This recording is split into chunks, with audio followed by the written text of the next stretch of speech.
So my adoption was closed in the 80s. 1988 is when I was born. They didn't do a lot of open adoptions back then, which meant that the information given to you about your birth mom or whoever filled out the papers was just very limited.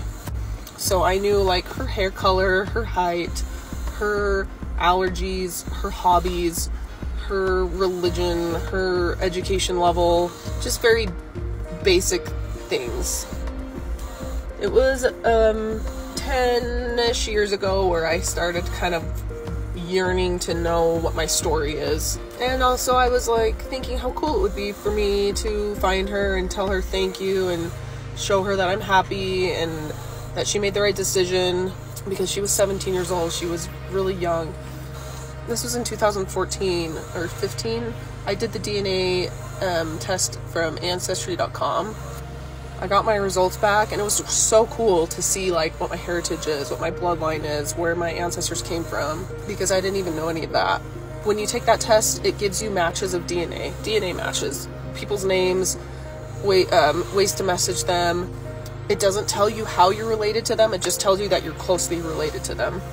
So I had my matches, and then on my adoption papers, I was able to literally look under my adoption papers. There was an area that was whited out, and I could see my last name.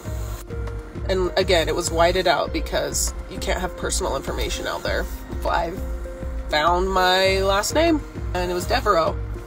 I started freaking out because the top 2 matches on my DNA ancestry test were Devereaux's.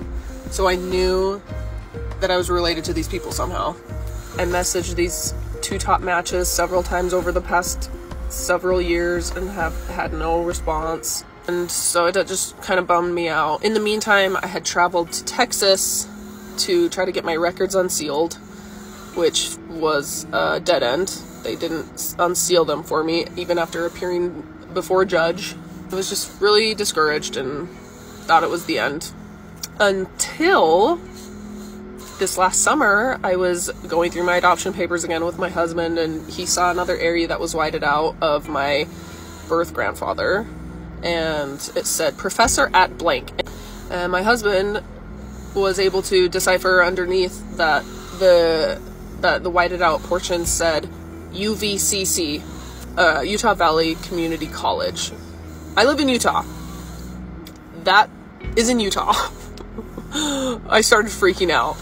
I just thought, what the heck? I'm gonna Google the first match on my DNA ancestry, Richard Devereaux, and I'm gonna Google him along with professor at UVCC and see if anything pops up. It might not even be the same guy, but it might. I Googled it, and my grandpa's obituary popped up. And again, started freaking out because I was like, wait a sec. They usually list children on obituaries. So I scrolled down all the way to the bottom, and I found my birth mom. I found her name. And it was her because I immediately Facebooked all of the girl names, and I found hers, and people had wished her a happy birthday some year, and I did the math of how old she was minus 34, and it was 17. So I knew that was her. It was trippy, you guys. It was so surreal. So, messaged her on Facebook, and she didn't respond until Christmas because my message had gone to like the inbox where you're not friends with people. And she eventually saw it in December on Christmas, messaged me back. Anyway, I won't go into everything else, but that's how I found her. It was literally a miracle via Ancestry DNA, the test, and the whited out mistakes on my adoption papers. Crazy. Anyway, so that's how I found her. The craziest thing is I was born in Louisiana. She went to have me in Louisiana. So this whole time I thought I was from Louisiana until I realized that all of my birth family was literally 30 minutes away from where I grew up. So that's the trippiest part. My birth mom had since moved out of Utah, but like my aunts and uncles and cousins and grandparents, they lived 30 minutes away from where I grew up this whole time. So anyway. It's crazy.